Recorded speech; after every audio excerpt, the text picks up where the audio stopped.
রেস্টের অভাবে আমাদের স্কিন ইস্যু যেমন একজিমা, ব্রন এগুলো কিন্তু বেড়ে যায়। তোমার ক্যান্সার হয়ে গেলে তোমাকে কেমোথেরাপি, রেডিওথেরাপি, সার্জারিতে যেতেই হবে। সবসময় আমি একটা কথা বলি, আপনার বাচ্চাদেরকে একটু কাজ করানো শিখান।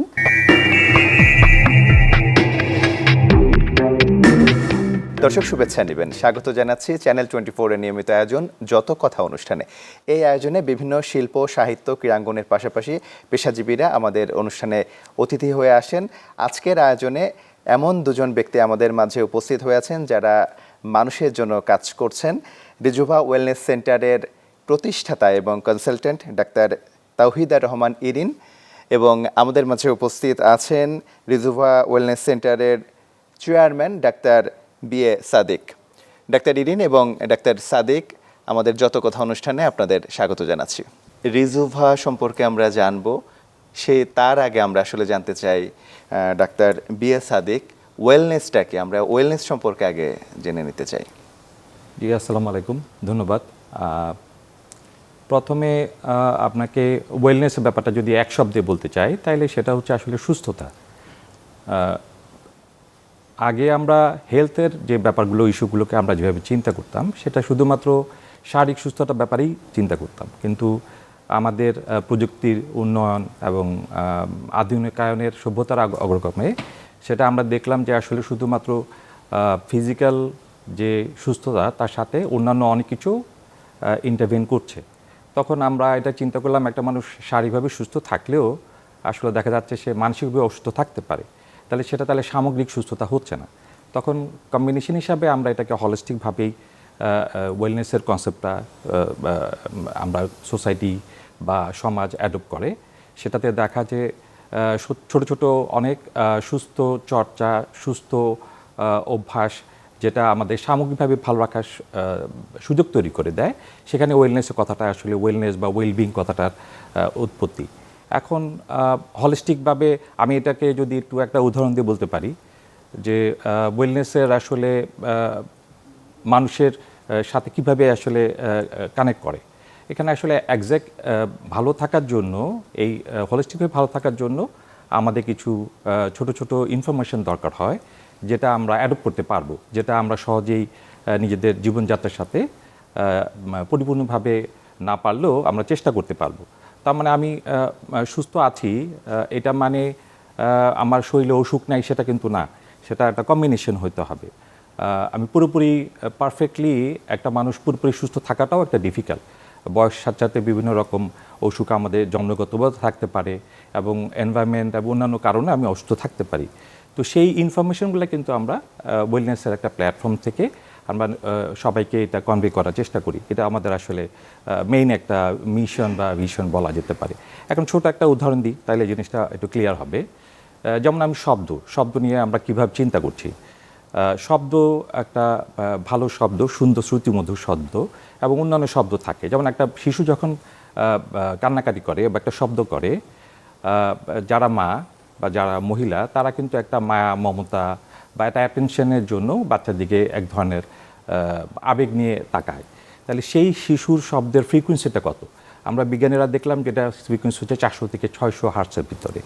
এখন যদি এটা 800 পর্যন্ত যায়, সেই হার্টসে দেখা যাচ্ছে শিশু কোনো ধরনের একটা ট্রাবল, সে হয়তো শারীরিকভাবে অসুস্থ ফিল করছে, অথবা তার এক ধরনের স্পেশাল অ্যাটেনশন দরকার হচ্ছে। সেটা কিন্তু খুব সেন্সিটিভ, আমরা বলি খুব শ্রুতি মধুর না, সেটা খুব আমাদের ব্রেন খুব স্বাভাবিকভাবে নিতে পারে না। তো এখন এটার সাথে আসলে সোসাইটি কীভাবে ওয়েলনেসের সাথে আমি কীভাবে কানেক্ট করছি, আমি একটু বিস্তারিত বলি। এখন আমরা প্রতিদিন ঘর থেকে অফিসে যাচ্ছি, ঘুম থেকে উঠে আমরা নর্মালি ডেলি রুটিন ব্রেকফাস্ট করে আমরা অফিসে যাচ্ছি। কিন্তু প্রথমে আমাদের যে শব্দগুলো আমাকে নেচারের শব্দ, বৃষ্টির শব্দ, সমুদ্রের শব্দ, বাতাসের শব্দ, পাখির শব্দ, এই সব শব্দগুলো কিন্তু আমরা শহরে মিস করি। প্রথমেই আমি একসাথেই 600 থেকে 1500 হার্টজ পর্যন্ত একটা খুবই সেন্সিটিভ এবং শ্রুতি মধুর না এরকম একটা শব্দ, গাড়ির হর্নের শব্দগুলো আমাকে ফেস করতে হয়, যেটা আমাকে কিন্তু নর্মালি ফোকাস নষ্ট করছে, যেটা আমাকে অ্যাজিটেটেড করছে, যেটা আমার অ্যাটেনশনটাকে অনেক বেশি এক্সজশন করে ফেলছে। সেখানে আমার ব্রেইনেরও যথেষ্ট আমার নর্মাল যে ওই দিনের শুরুতেই আমার যে কর্ম যে পরিকল্পনা সেটা কিন্তু ব্যাহত করবে। তো আপনি চিন্তা করেন যে আমরা সবাই একটা ভালো উদ্দেশ্য নিয়ে খুব সুন্দর একটা ব্রেকফাস্ট করে পরিবারের সাথে ভালো একটা সময় কাটিয়ে আমি আমার অফিসে যাচ্ছি, একটা অফিসকে সময় দেওয়া মানে নিজের কর্ম মন দিয়ে কাজ করার জন্য। কাজ করো, রাইট। এবং সোসাইটিকেও একটা বড় ধরনের কন্ট্রিবিউশন আমার হতে পারে। আমি সাংবাদিক হতে পারি আপনাদের মতো, আমি চিকিৎসক হতে পারি, কিন্তু আমি প্রথমেই আমার ফোকাসটা কিন্তু আমি হ্যাম্পার করে ফেললাম। আমরা সবাই কিন্তু সচেতন, আমরা জানি যে শব্দ দূষণে কিন্তু এটা আমাদের যে ইম্প্যাক্টটা হচ্ছে, আমরা এটা বন্ধ করার জন্য নিজে গাড়ি চালাচ্ছি, তারপরেও আমরা ড্রাইভারকে ওইটাকে সচেতন করছি না। এক্সিবিশনের জায়গায় আমাদের বড় ধরনের পার্থক্য থেকে যায়। তো একটা শব্দ যে একটা মানুষের জীবনে কতটুকু ইম্প্যাক্ট ফেলতে পারে আমরা কিন্তু কেউ বুঝছি না। আমরা এবার সবসময় দেখবেন আমাদের সোসাইটির লোকজন জোরে কথা বলে, টেলিফোনে হোক, কোনো একটা মিটিং প্লেসে হোক, এটা আমাদের কারণ চারিদিকে এত বেশি নয়েজ থাকে, এত বেশি শব্দ দূষণ হয়, আমরা স্বাভাবিকভাবে একটা মানুষ কতটুকু শ্রুতিমধুর কথা বললে ব্রেইন এটা ভালোভাবে নিবে সেইটাও কিন্তু আমরা অভ্যস্ত না। এই যে ইনফরমেশন, যে একটা শব্দ যে আপনার মানসিক এবং শারীরিকভাবে অসুস্থ করে ফেলতে পারে, সেই ইনফরমেশনগুলো আসলে ওয়েলনেসের প্ল্যাটফর্ম থেকে মানুষকে দেওয়া পছন্দ। যেমন ধরুন রাস্তার যে শব্দটা, সেটা তো আসলে আমরা চাইলেও নির্মূল করা সম্ভব না, কিন্তু এর বাইরেও একজন মানুষ কিভাবে স্বাভাবিক থাকতে পারে সেটা তো, সেই বিষয়ক পরামর্শটা তো আপনারা দিয়ে থাকেন। ডেফিনেটলি আগে মানুষ আসলে সচেতনতা আর সচেতনতার জন্য কাজ করা, এটা কিন্তু দুটো অনেক বড় কাজ।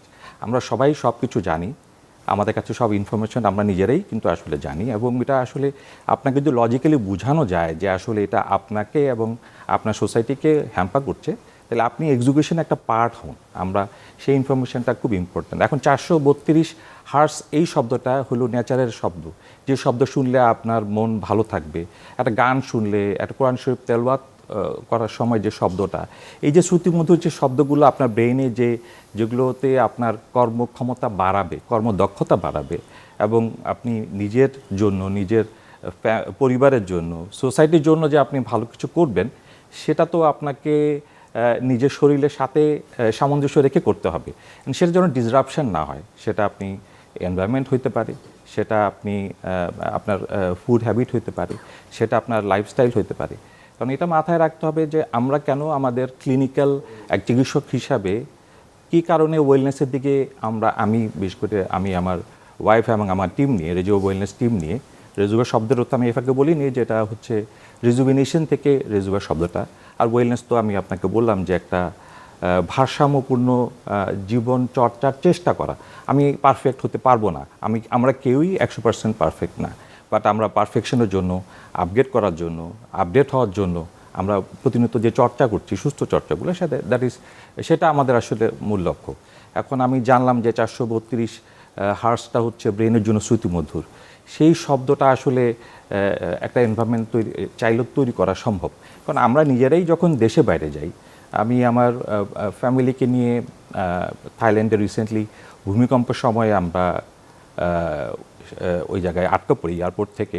আমরা মনে হয় 8 ঘন্টা রাস্তার উপরে ছিলাম একটা ফ্লাইওভারে। আমরা কিন্তু কোনো ধরনের বাড়তি হর্ন, কোলাহল, এত বড় ঘটনার পরেও কাউকে এজিটেটেড, স্ট্রেসড, এক্সাইটেড বা সবার ভিতরে হয়তো এক ধরনের কর্টিসল হয়তো সিক্রেট হচ্ছিল, বাট আমি কিন্তু সবাইকে প্যানিক হতে দেখিনি। তো সেটাই আসলে মানুষকে সেলফ কন্ট্রোল, এই জায়গাটুকু। আচ্ছা, আমরা বুঝতে পেরেছি। এই বিষয়ে আপনার সাথে আমরা পরবর্তীতে আবার আলোচনা করবো। আমরা একটু ডাক্তার ইরিনের কাছে আসতে চাই, আপনার ওয়েলনেস জার্নিটা সম্পর্কে একটু জানতে চাই আমরা। ধন্যবাদ। ওয়েলনেসের জার্নিটা আমার অনেকখানি এম্পাওয়ারিং এবং আপলিফটেড, ট্রান্সফরমেটিভও বলতে পারেন। আমি যেহেতু একজন ডার্মাটোলজিস্ট, আমার ফোকাস ছিল স্কিন ইস্যু এবং হেয়ার ইস্যু নিয়ে, কিন্তু ওভার টাইমে আমার মনে হলো যে একজন ত্বক বিশেষজ্ঞ হয়ে শুধু একটি পিম্পল বা এক্সিমা, স্কিন ইস্যু এটা ফিক্স করাই আমার কাজ না। তাদের যে ইন্টারনাল হেলথ, তাদের লাইফস্টাইল, তাদের food habit, nutrition, sleep hygiene, এ সকল কিছু অ্যাড্রেস করে, মনিটর করে আমি তাদেরকে একটা পারফেক্ট রেসপন্স বা রেজাল্ট দিতে পারবো। এবং সেক্ষেত্রে আমার যেটা মনে হয়েছে যে এটা শুধু আমার প্রফেশনাল ক্যাটাগরিতেই না, আমি একজন মানুষ হয়ে আমার যে মেডিকেল আমার যে নলেজ আছে এবং তার সাথে প্র্যাকটিক্যাল টুলগুলোকে আমি যদি একসাথে মার্চ করতে পারি, তাহলেই হয়তো আমি একজন ওয়েলনেস কনসালট্যান্ট হিসাবে সাকসেসফুল হয়ে উঠতে পারবো। তো সেক্ষেত্রে আমি প্র্যাকটিক্যাল টুলগুলোর কথা বললাম, যে ডক্টর সাদিক একটু আগে খুব সুন্দরভাবে এক্সপ্লেইন করছিলেন এবং আমি মুগ্ধ হয়ে শুনছিলাম ওনার কথা। আমি যে কোনো ভ্যাকেশনে যখন যাই তখন চেষ্টা করি সেখানকার লোকাল এবং তাদের যে ন্যাচারাল ওয়েলনেস সেটাকে অ্যাডপ্ট করতে।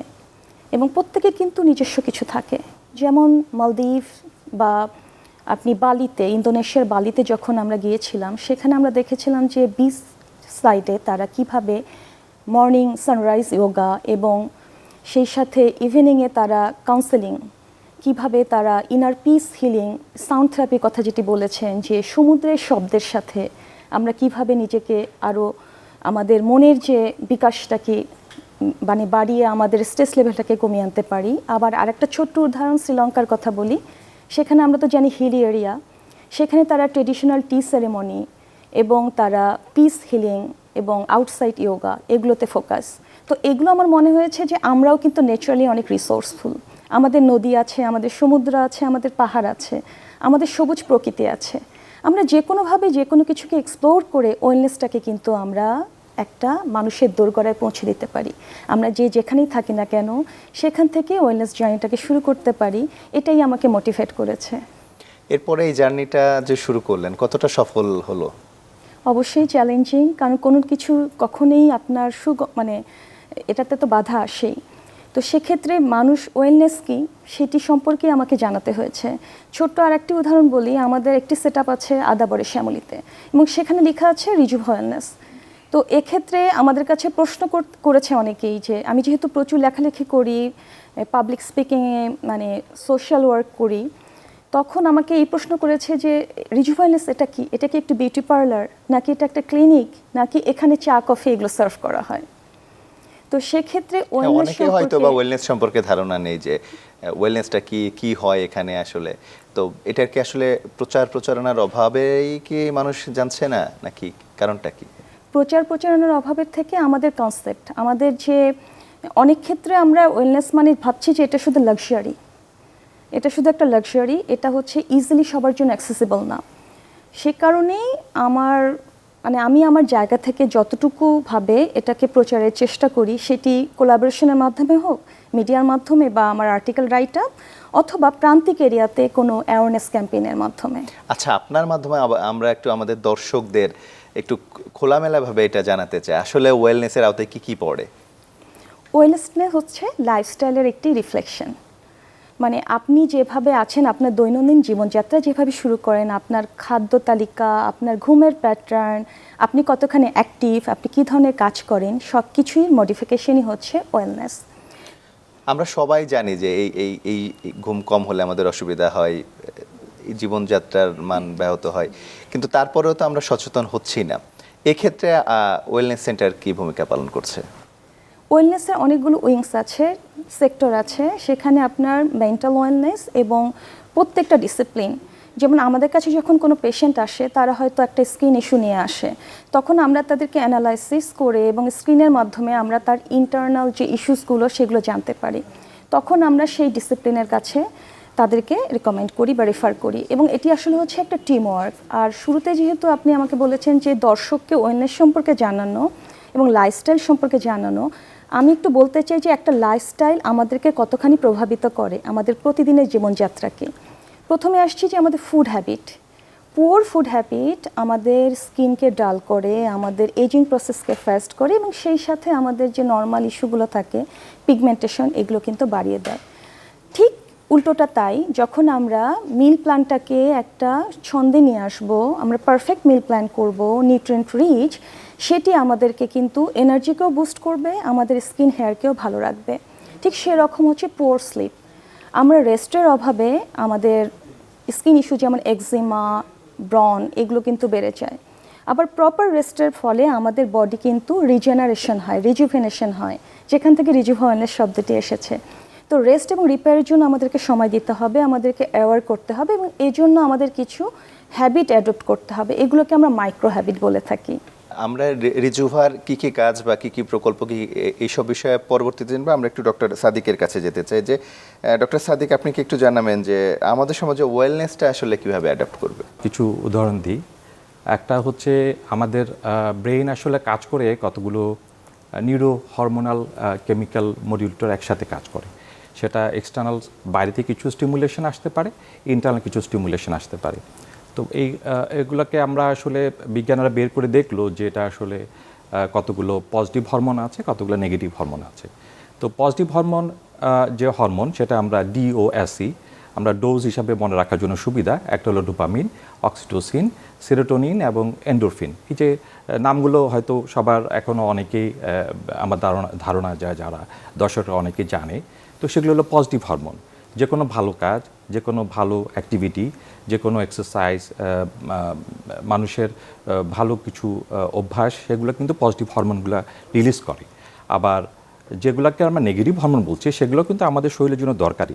নেগেটিভ মানে তা না, সেটা হচ্ছে ইমার্জেন্সি হরমোনের মতো। কোনো একটা বিপদ, কোনো একটা স্ট্রাগল, কোনো একটা স্ট্রেস, কোনো একটা চাপ, সেই ধরনের হরমোনগুলো আমাদের বডিকে প্রিপেয়ার করে এবং আমাদের ওগুলোকে সেই সমস্যার সম্মুখীন করতে আমাদেরকে সহযোগিতা করে। এখন পজিটিভ হরমোন যত বেশি থাকবে, আপনি তত কাম থাকবেন, আপনি তত ভালো থাকবেন, ফিজিক্যালি আপনি তত কম্পিটেন্ট থাকবেন, আপনি তত বেশি কুল থাকবেন, আপনার কাজ তত ধীরস্থিরভাবে আপনি করার সুযোগ তৈরি হবে। এখন আমরা জানি অলরেডি ডাক্তার তৌহিদা যেটা বলেছে, যেটা হচ্ছে বর্তমানে যে লাইফস্টাইল ডিজিজটা, এটা আসলে অলমোস্ট এপিডেমিক। আপনি ঘরে ঘরে সবারই ডায়াবেটিস, খুব কমন যে কটা ওষুধ, ডায়াবেটিস, হাইপারটেনশন, কোলেস্ট্রলের সমস্যা, হার্ট অ্যাটাক, নিউরোলজিক্যাল কিছু সমস্যা এবং ওবেসিটি। এটা এই 4-5টা জিনিসই কিন্তু এখন ডাক্তাররা কিন্তু আগে লাইফস্টাইলটাকে অত গুরুত্ব না দিলেও তো লাইফস্টাইলটাকে কিন্তু আগে বেশি গুরুত্ব দিচ্ছে। এখন এই জায়গাটাই আমাদের আসলে সুযোগ যে আমরা আসলে লাইফস্টাইল মডিফিকেশন সবাই জানি শব্দ হিসাবে, বাট এটাকে কিভাবে আমি আমার সাথে অ্যাডপ্ট করব, সেই জায়গাটাই রিজুভা ওয়েলনেসের পার্ট। এখন আপনি পজিটিভ হরমোন, একটা মজার ব্যাপার, একটা উদাহরণ দিয়ে বলি। যেমন স্মোকিং যারা করে, আপনি খেয়াল করেছেন যারা স্মোকার তারা কিন্তু খুব সহজে স্মোকিংটা ছাড়তে পারে না। এর কারণ কি? স্মোকিং করলে যে নিকোটিন যেটা আছে সেটা ব্রেনের অনেকগুলো জায়গায়, অনেকগুলো রিসেপ্টরের জায়গায় বাইন্ড করে সেগুলো কিন্তু ওরা পজিটিভ হরমোনই রিলিজ করে। ইন্টারেস্টিংলি ডোপামিন রিলিজ করে। তো ডোপামিন যখন রিলিজ হয়, ব্রেনের একটা সেন্টার আছে রিওয়ার্ড সেন্টার, সে তখন খুব খুশি হয় যে তুমি একটা ভালো কাজ করেছো, তুমি ব্রেনের এই পজিটিভ হরমোন যে নিঃসরণটা হলো, এটা তোমার একটা বিরাট ভূমিকা আছে। তো স্মোকাররা যেটা ফিল করে যে বাহ, খুব ভালো লাগছে তো, ওয়াও, এবং এটা আমাকে আবার করতে হবে। দ্যাটস ওয়াই সে একটা হ্যাবিট পুলে পড়ে যায়। সে তখন আবার স্মোকিং করে, কারণ স্মোক করলে ডোপামিন রিলিজ হয়, সেটাতে রিল্যাক্স ফিল করে, সেটা ফুরফুরে মেজাজ হয়। তো এই জিনিস তো সে মিস করতে চায় না। তো সেটা একটা সাময়িক একটা রিলিফ তার সত্যিই হয়, কারণ হরমোন তো এটা পজিটিভ হরমোন। তো এটা কিন্তু একটা সাইকেলে পড়ে যায়, একটা সাইকেল অফ অ্যাডিকশনের ভিতর পড়ে যায়। সেটা কীরকম হয়? প্রথমে সে সিগারেট চাপ ফিল করলো, সিগারেট খেলো, নিকোটিন রিলিজ হলো, ডোপামিন রিলিজ হলো, সে ভালো ফিল করলো, সাময়িক একটা স্বস্তি লাভ করলো, সে তখন আবার চাপটা আসলো, তখন আবার সে স্মোকিং করলো। এই সাইকেলের ভিতর থেকে সে কিন্তু আর সহজে স্মোকাররা বেরোতে পারে না। তো সেটার ভয়াবহতাটা কোথায়? সেটা যারা স্মোকার তার চেয়েও বেশি ইন্টারেস্টিং হচ্ছে যারা ইয়াবা বা বর্তমানে যে আমাদের যে যুব সমাজ এবং না জেনে যারা ইয়াবা এবং অন্যান্য যে এমফেটামিন, যেগুলো মেডিকেল টার্মগুলো আমি বলতে চাচ্ছি না, সেই ধরনের ড্রাগে অ্যাডিকশন হয়ে যায়। সেই সব জায়গায়ও দেখা যাচ্ছে ব্রেইন একসাথে বন্যার মতো ফ্লাড অফ ডোপামিন রিলিজ করে। তো মানুষ কোনো জায়গায় খুব সুখ বা আনন্দ না পেলে ওই কাজটা করার কথা না। এখন যেহেতু এত বেশি ডোপামিন রিলিজ হয়, ব্রেন এত বেশি সাময়িক যে একটা সুখ অনুভব করে, একটা ইউফোরিক থাকে, ইভেন একটা হ্যালুসিনেশনও তৈরি হয়, যেটা সে মনে হয় যে তার মতো সুখী মানুষ আর দুনিয়াতে কেউ বুঝি নাই। তো সেই এর জন্য এটা অ্যাডপ্ট করার চেষ্টা করে এবং ব্রেনকে সে বলে যে তুমি এই জিনিসটা বারবার করবা, যে কারণে কেউ ড্রাগ এডিকশনে ওই আসক্তির জায়গাটায় সে মনে করে যে সুখী থাকার জন্য ড্রাগ এডিকশন ছাড়া, আমার ওই প্রোডাক্টটা ছাড়া বা আমার ওই ম্যাটেরিয়ালটা ছাড়া আমি আর হ্যাপি হতে পারবো না। তাহলে এই জায়গাটায় সে কিন্তু আসলে এই এই যে একটা ট্র্যাপের ভিতর পড়ে গেছে সেখান থেকে সে কিন্তু আর সহজে বের হতে পারে না। তো আমাদের ইনফরমেশন জায়গাগুলো বেসিক জায়গাটায় যে তুমি you are starting from smoking বা তোমার এই এডিকশনগুলো কিন্তু আস্তে আস্তে তুমি আসক্তিতে চলে গেলে তখন সেখান থেকে তোমাকে কিন্তু আমি আর ফেরাতে পারবো না। তো সেই যে কোনো আসক্তির ব্যাপারেও এটা একটা খুব ভাইটাল ভূমিকা রাখে। তো আমি কেন এই পজিটিভ হরমোনের কথা বললাম, যে সমুদ্রের শব্দ বা পাখির শব্দ, নেচারের শব্দ, সেগুলো আমরা শহরে খুব মিস করি। তো সেটা একটা ভালো শ্রুতিমতো গানও হতে পারে, যে কোরআন শরীফের তেলাওয়াত হতে পারে। সেই জিনিসগুলো আমরা আসলে আমাদের ছোট জীবনে, কর্মব্যস্ত জীবনে আমরা আসলে কেন এই সমস্যায় ব্যস্ততা কেন বাড়লো, কারণ আমরা আসলে একটা কম্প্যারিজম ট্র্যাপে পড়ে গেছি। সেটা কীরকম, যে আমরা আরেকজনের সাথে কম্পেয়ার করি, ওর ওইটা আছে আমার এটা নাই, ওর একটা ভালো জব আছে আমার জব নাই। যেমন আগে যার 1 কাঠা জমি ছিল সে হ্যাপি ছিল, তার ওই 1 কাঠা জমি নিয়েই সে কিন্তু খুব হ্যাপি। এখন সে যখন দেখে তার পাশের বাড়ি ওর 1 বিঘা জমি আছে, মানে 20 গুণ জমি আছে, সে কিন্তু নিজেকে লো স্টিম ফিল করে এবং লো সেলফ, যে নিজে যে হীনমনতা, তাকে একটা এই কম্প্যারিজন ট্র্যাপে ফেলে দেয়। এই জায়গাগুলো আমাদের বড়টা কাজ, যে আপনি যা আছে আপনি আপনার চেয়ে বড় সন্তুষ্ট থাকতে হবে, এটাকে নিয়ে সন্তুষ্ট থাকা এবং নিচের দিকে তাকানো। এটা এমন আমাদের কোরআন শরীফে স্পষ্ট করে উল্লেখ করা আছে যে তোমাকে যেটা দেওয়া আছে ডেফিনেটলি তুমি তোমার অতীতের জীবন দিকে তাকাবা, তোমার সমস্যা আছে, তুমি এটাকে সেই জায়গাটায় তুমি কি আগের চেয়ে উন্নতি হয়েছে কিনা। আমি একটা রিসেন্টলি দেখলাম যে বিস্ট বলে একজন ইউটিউবার, সে বোধহয় ওয়ার্ল্ডের one of the billionaire, $440 billion বোধহয় সে ইয়ারলি ইনকাম করে। আর একই সাথে খুব টম ক্রুজও বোধহয় সব মিলে বছরে $40 মিলিয়ন হয়তো বছরে। তার মানে কম্প্যারিজনে তো আসলে আপার লিমিট নাই। তো আমাকে আমার জায়গাটা আসলে চাহিদা শেষ নাই, চাহিদা থাকবে। তো সেই জায়গাটাও আমরা আসলে তাকে রাইট ইনফরমেশন দেওয়া, যে সোসাইটির কোন জায়গাটায় আপনাকে আসলে থামতে হবে, আমি এই ট্র্যাপে যেন না পড়ি, এই কম্প্যারিজন ট্র্যাপে যেন আমি না পড়ি, আমি আমার নিজেকে নিয়ে সন্তুষ্ট থাকা, সৃষ্টিকর্তার প্রতি সাবমিসিভ হওয়া এবং আমার পরিবারের প্রতি সহানুভূতিশীল হওয়া, নিজের প্রতি মায়া করা, এই জায়গাটাকে আমরা ফোকাস করার চেষ্টা করি। এবং তার যদি ক্লিনিক্যালি দেখা যাচ্ছে তার যে সমস্যাগুলো যতটা না শারীরিক, তার চেয়ে বেশি পারিপার্শ্বিক মানসিক সমস্যাটাই আমরা এখন আসলে অনেক বেশি ফেস করি। আচ্ছা, আমরা সমস্যাগুলো জানছি না, আমরা এবার একটু ডাক্তার ইরিনের কাছে আসতে চাই, যে একজন মানুষ আসলে ওয়েলনেসের যে রুটিনগুলো সেগুলো কিভাবে মেনে চলবে, আপনার পরামর্শ কি? আমাদের রুটিনগুলোর মধ্যে যে কিছু আছে ডমিনেন্ট রুটিন, কিছু আছে সাপোর্টিভ, আর কিছু আছে অ্যাকসেন্ট। ডমিনেন্ট রুটিন হচ্ছে যেটা সে প্রতিদিন ফলো করবে, এটা হচ্ছে মাস্ট ডু, মানে এটার কোনো অপশন নেই। সেটি হচ্ছে যে পুষ্টিকর খাবার, সেটা হচ্ছে ব্যালেন্স ডায়েট, পর্যাপ্ত পরিমাণে ঘুমানো, মানে রেস্টটাকে প্রায়োরিটি করতে হবে, এবং রুটিন করে একটু স্কিন কেয়ারটা করতে হবে, সেটি মিনিমাল হোক, একটু কনসিস্টেন্ট, যেমন morning skin care routine, evening skin care routine, এগুলো হচ্ছে ডমিনেন্ট। এরপরে হচ্ছে সাপোর্টিভটা হচ্ছে যেটা ডমিনেন্টকে বুস্ট করে, সেটি হচ্ছে উইকলিও করতে পারেন, মান্থলিও করতে পারেন। যেমন আপনি একটু স্কাল্প মাসাজ করছেন, ফেসে একটু এক্সফোলিয়েশন করছেন, এটা হচ্ছে স্কিন কেয়ারে গেল। আপনি সারা সপ্তাহে যে খাবারগুলো খাবেন বা মাসে যেগুলো খাবেন, সেগুলো একটা প্ল্যান তৈরি করে ফেললেন, যে কোনটি থেকে আপনার নিউট্রিয়েন্ট আসছে আর কোনটি আপনাকে জাঙ্ক ডোপামিন দিচ্ছে।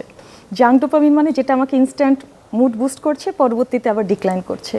তো এই প্ল্যানটি করা, আপনি আপনার কাপড় যেগুলো পরবেন, যে পোশাকগুলো পরবেন, সেগুলো একটু অর্গানাইজ করা, এগুলো হচ্ছে সাপোর্টিং। বা স্ক্রিন টাইমটাকে একটু কমানো, যে আমি সারা সপ্তাহ ধরে কোনটাতে ফোকাস হব, কীভাবে আমার স্ক্রিন টাইমটাকে, আমি স্ক্রলিংটাকে, আননেসেসারি স্ক্রলিংটাকে কমাবো। এরপরে আসছে অ্যাকসেন্ট, এটি হচ্ছে মানে বেনিফিশিয়াল, মাস্ট ডু না হলো, এটা হচ্ছে বেনিফিশিয়াল। সেটি হচ্ছে যে আমি একটু routine check up, health check আপগুলো করা, এবং আমার প্রতিদিনের যে ডমিনেন্ট এবং সাপোর্টিভ যে রুটিনগুলো আছে সেগুলোর প্ল্যান করা। সোশ্যাল ওয়েলনেস বলে একটা কথা আছে, যে পছন্দের মানুষের সাথে একটু সময় কাটানো, বা যে আমাকে আপলিফট করবে তার সাথে সময় কাটানো, গ্র্যাটিটিউড প্র্যাকটিস, এগুলো হচ্ছে আমাদের অ্যাকসেন্ট। এভাবে আমরা কিন্তু প্রতিদিন এই মাইক্রো হ্যাবিটগুলো যদি একটু একটু করে অ্যাডপ্ট করতে পারি, ওয়েলনেসটাকে আমরা খুব সুন্দরভাবে আমাদের জীবনের একটা অংশভাবে নিয়ে আসতে পারবো। এবং এটা কিন্তু মোর অন প্রিভেন্টিভ, ওয়েলনেস হচ্ছে মোর অন প্রিভেন্টিভ, মানে একটা ডিজিজ হলে সেটা থেকে রোগ মুক্তির থেকে সেই ডিজিজটা যেন আমার না হয়, সেটি থেকে আমি নিজেকে কিভাবে সুরক্ষিত রাখবো, সেরকম আমাদের স্কিনকে কিভাবে সুরক্ষিত রাখবো, প্রিম্যাচিউর এজিং থেকে আমরা নিজেকে কিভাবে প্রিভেন্ট করব, এগুলোই হচ্ছে ওয়েলনেসের রুটিন এবং গোল। আপনি যেহেতু স্ক্রিনের কথাই বলছিলেন, আসলে এই আমাদের যে দৈনন্দিন জীবন, এটা ত্বকের উপর কতটা প্রভাব ফেলে? আমাদের দৈনন্দিন জীবনের শুরুটা হয় স্ট্রেস দিয়ে, হয়তো শেষটা স্ট্রেস দিয়ে হয় যদি আমরা কোয়ালিটি রেস্ট না নিই। আর স্কিনের ফাউন্ডেশনটাই কিন্তু ওয়েলনেস। আচ্ছা, আমরা চাইলেই তো পারছি না সেটা, পর্যাপ্ত পরিমাণ রেস্ট নিতে পারছি না, পর্যাপ্ত পরিমাণ যে পরিমাণ ঘুমানোর কথা ঘুমাইতে পারছি না, কিন্তু এর মাঝে কিভাবে ভালো থাকবো? আপনি যেহেতু ঘুমের কথা বলেছেন, আমি একটু রেস্ট নিয়ে বলতে চাই। রেস্ট মানে আমরা কিন্তু শুধু ঘুম ভাবি যে ঘুম, রেস্ট কিন্তু অনেক রকম আছে। এই যে আমরা ঘুমাই, আমরা এটা একটু বিস্তারিত জানতে চাই। এটা হচ্ছে ফিজিক্যাল রেস্ট, ওকে। আর মেন্টাল রেস্টটা হচ্ছে আমার মানসিক প্রশান্তি দেয় যে কাজগুলো, যেমন একটু গান শোনা, বা আমি একটু যোগা করছি, বা আমি একটু এক্সারসাইজ করছি, বা ফ্যামিলির সাথে সময় কাটাচ্ছি, নেচারে যাচ্ছি, এটি হচ্ছে আমাদের মেন্টাল ওয়েলনেস। আর মেন্টাল রেস্ট আর সোশ্যাল রেস্ট হচ্ছে আমরা যে ইভেন্টগুলো অ্যাটেন্ড করি বা যে সকল মানুষ আমাদেরকে আপলিফট করে, পজিটিভ থট দেয়, তাদের সাথে সময় কাটানো, এটা হচ্ছে সোশ্যাল রেস্ট। আমরা যারা অফিসে কাজ করি, দেখা যায় টানা 8 ঘন্টা কাজ করতে গেলে একটা মেন্টাল প্রেশার আসে। এই কাজের ফাঁকে আমরা আসলে কিভাবে নিজেকে মানসিকভাবে সুস্থ রাখতে পারি?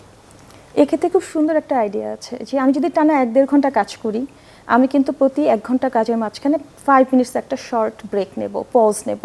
সেটা আপনি চোখ বন্ধ করে আপনার পছন্দের গান শুনতে পারেন, বা ভালো কিছু চিন্তা করতে পারেন, জার্নালিং করতে পারেন, অথবা একটু ছোট কিছু স্ট্রেচিং করতে পারেন। বসেও আমরা কিন্তু করতে পারি। সেটা কিভাবে? সেটা আমরা বসে কিছু আমাদের ওয়ান্ডারফুল আইডিয়া আমরা এখন সেগুলো আমরা দেখাই আমাদের যে কোনো ওয়ার্কশপে। বসে আমরা কি করে আমাদের কর্টিসলকে কমাতে পারি, আমরা আমাদের ইনসুলিন স্পাইককে কিভাবে কমাতে পারি, একটু হাত মুভমেন্ট করে বা চোখ বন্ধ করে কিছু মেডিটেশন, এই টেকনিকগুলো আমরা বলে দিই। মেডিটেশন টেকনিকগুলো আমরা বলে দিই। এরপরে আমার যে কালিগ আছেন তাদের মাঝে যারা আমার জন্য পজিটিভ থটটাকে ইনপুট করে, তাদের সাথে কিছুক্ষণ সময় কাটানো, একটা টি ব্রেক নিতে পারি। সেই টি ব্রেকে কিন্তু আমরা টি ওয়েলনেস নিয়ে আসতে পারি। সেই টি ওয়েলনেস কি, আমরা হচ্ছে দুধ চিনি দিয়ে কোনো চা কফি না খেয়ে একটু ব্ল্যাক কফি খেতে পারি, যেখানে বায়োফ্লাভোনয়েড আছে, যেটা আমাদের মুডটাকে বুস্ট করবে, আমাদের ডোপামিন, এন্ডোরফিন মানে গুড হরমোন, সেগুলো সিক্রেশন করবে, পজিটিভ হরমোন হিসাবে কাজ করবে।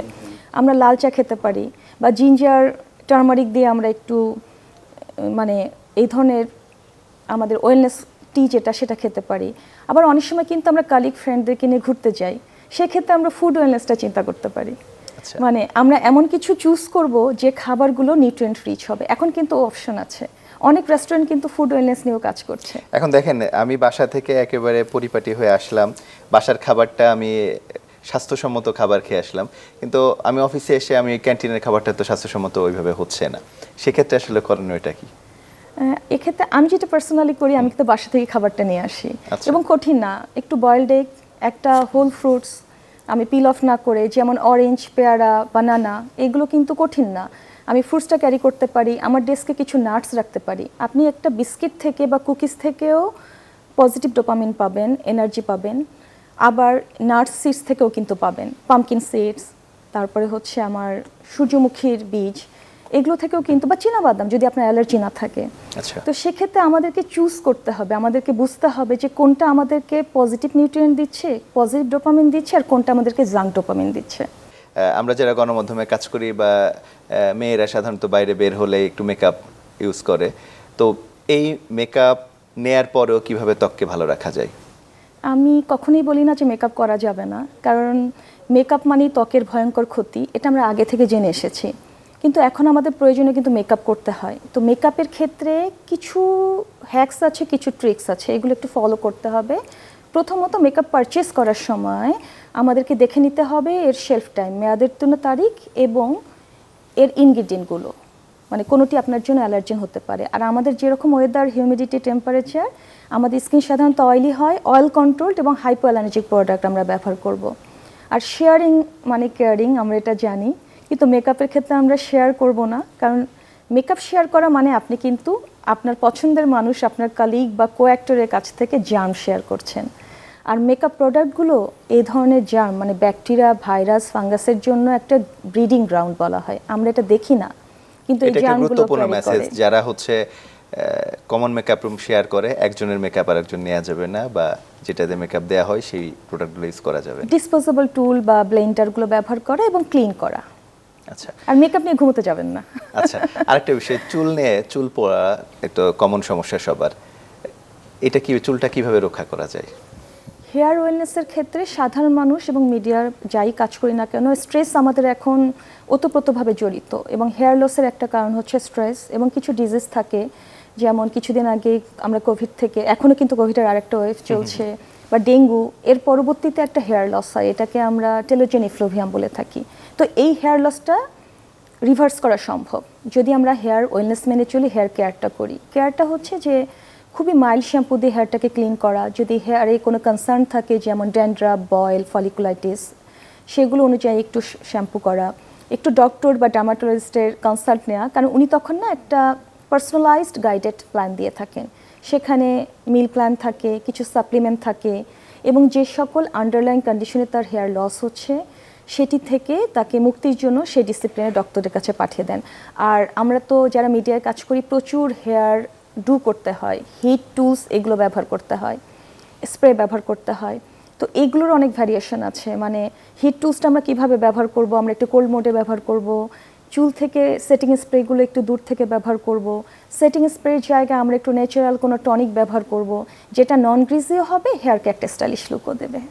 আচ্ছা, আমরা এই বিষয়ে আরও আলোচনা করব। আমরা একটু ডক্টর সাদিকের কাছে যেতে চাই। ডক্টর সাদিক, যে আমরা ওয়েলনেস অ্যাডাপ্ট করার পরে সুফলটা কিভাবে বুঝবো? ওয়েলনেসটা তো আমি আসলে দর্শকদের জন্য প্রথম থেকেই বলার চেষ্টা করেছি যে আমি ছোট ছোট সুস্থ কতগুলো প্র্যাকটিস, অভ্যাস, যেটা আমার নিজের জন্য কাজ করবে এরকম কিছু অ্যাডপ্ট করা। তো সেই জায়গাটায় অভ্যস্ততা খুব একটা ইম্পর্ট্যান্ট ব্যাপার। তো সেই জায়গাটায় অ্যাডপ্ট করতে হলে আসলে তো আমি জানতে হবে যে আমি ভালো থাকলে আমার পরিবার ভালো থাকবে, আমার সমাজ ভালো থাকবে, এবং সমাজ ভালো থাকলে দেশও ভালো থাকবে। তো এটা একটার সাথে একটা আসলে ওতপ্রোতভাবে জড়িত।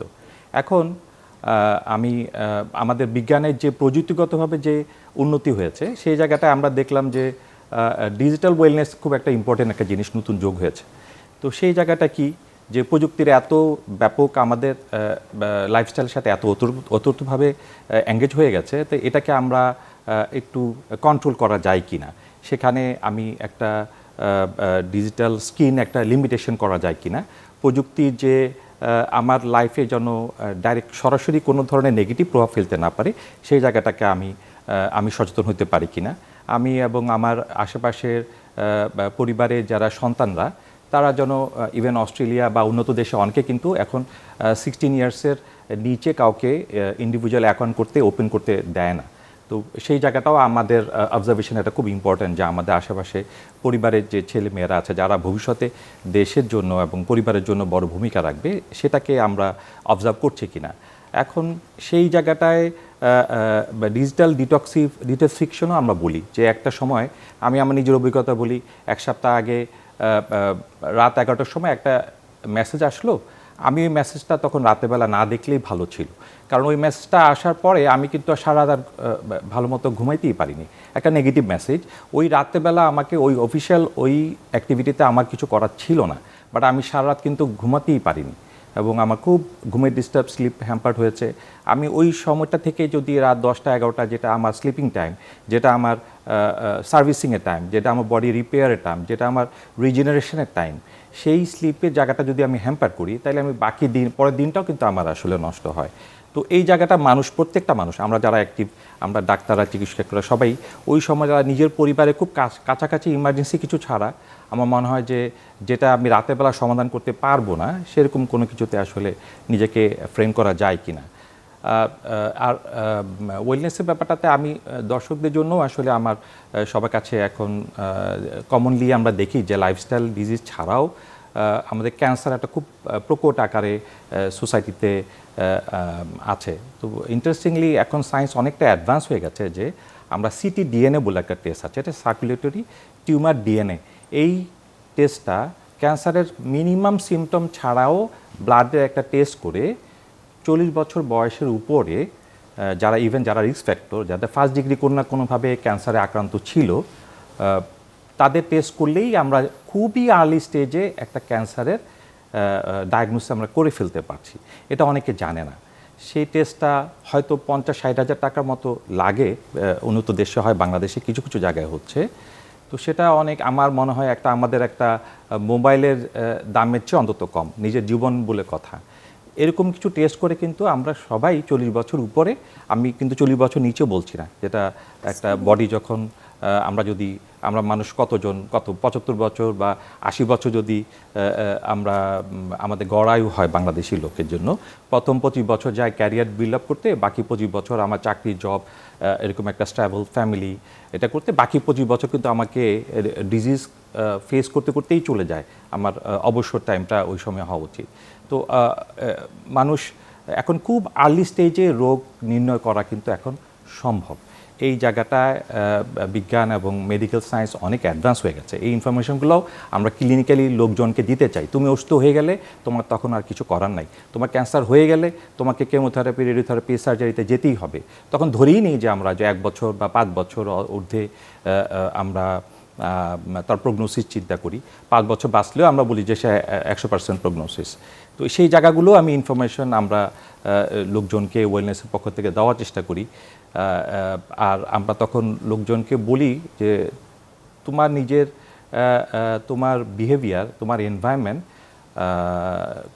গুরুত্ব দিতে হবে, এবং নিজে যদি নিজের শরীরের প্রতি যত্নবান আমরা না হই, তাহলে আমাকে কোনো না কোনো লাইফস্টাইল ডিজিজে অথবা কোনো খারাপ জায়গায়। এবং ইন্টারেস্টিংলি এখন রিসেন্টলি বিজ্ঞান আবিষ্কার করেছে যে আমার গুড বিহেভিয়ার, আমার গুড অ্যাটিটিউড আমার জিনকে কন্ট্রোল করতে পারে। যেমন জেনেটিক ডিজিজ আছে অনেকগুলো, মিউটেশন হয়ে যায়, যেটা ডিফিকাল্ট হয়তো চেঞ্জ করা। বাট ইন্টারেস্টিংলি মানুষের ইমোশন, মানুষের নিজের কোষ, নিজের প্রত্যেকটা সেল আপনি কি চিন্তা করতেছেন সেটা কিন্তু শুনছে। অর্থাৎ আপনি নিজেকে যদি অযোগ্য মনে করেন, নিজেকে যদি আপনি খারাপ মনে করেন, সেল কিন্তু এটা সেও কিন্তু সেটা। হ্যাঁ, আমরা বুঝতে পেরেছি যে নিজের প্রতি আসলে নিজেকে যত্নবান হতে হবে, নিজেকে ভালোবাসতে হবে। আমরা একটু ডাক্তার ইরিনের কাছে আবার আসতে চাই। আমরা রিজুভা ওয়েলনেস সেন্টারে কি কি সেবা আপনারা দিচ্ছেন, এবং এই সেবাটা আসলে সাধারণের সাধ্যের মধ্যে কিনা? রিজুভা ওয়েলনেসকে আমরা যদি, আমি শুরুতে বলেছি যে এটা আমরা একটা লাক্সারি ভাবি এবং অ্যাক্সেসিবল জন্য করতে পারি, সে কারণেই চেষ্টা করে যাচ্ছি। তো সেক্ষেত্রে যে আন্ডারসার্ভ যে এরিয়াগুলো আছে সেখানে আমরা অনলাইন বা ভার্চুয়ালি চেষ্টা করছি তাদেরকে কনসার্ন করতে, ওয়েলনেস সম্পর্কে জানাতে। এবং আমি এমবিআইটি নামে একটি নন প্রফিটেবল ফাউন্ডেশনের সাথে আছি, অর্গানাইজেশনের সাথে আছি, তাদের সাথেও আমি লিডারশিপ ট্রেনিং ও এডুকেট করছি। সেটি হচ্ছে স্টুডেন্টদেরকে, এবং স্কুল কলেজে আমরা ছোট ছোট ক্লাব বা মডিউলের মাধ্যমে তাদের হেলথ, হাইজিন এবং চেক আপ সম্পর্কে তাদেরকে অ্যাওয়ার করছি। আর মিডিয়া আর্টিকেল এগুলোর মাধ্যমে তো যতটা সম্ভব জনগণের কাছাকাছি যেন যেতে পারি সে চেষ্টা রিজুভা ওয়েলনেস করে যাচ্ছে। আমরা পুরো টিম মিলেই করছি, তবে টিম ওয়ার্ক এবং কোলাবোরেশন এখানে অনেক বেশি জরুরি। আর একটা কথা বলতে চাই, আজকে যেহেতু আমরা কাপল ওয়েলনেস নিয়ে কথা বলছি এবং একসাথে এসেছি, ফ্যামিলি ওয়েলনেস অনেক জরুরি। কারণ ফ্যামিলি ওয়েলনেসের ক্ষেত্রে একটা মিল জন্য আমরা ফ্যামিলির সাথে খেতে পারি এবং সেখানে তারা তাদের কথা শেয়ার করতে পারে। এ সময় তারা একটু স্ক্রিন থেকে দূরে থাকবে, একটা সপ্তাহে একদিন একটা কোয়ালিটি টাইম কোথাও হাঁটতে গেল, ঘুরতে গেল বা পার্কে গেল, বা তারা তাদের পুরো সপ্তাহের হাই এবং লো যা আছে সেটি শেয়ার করলো।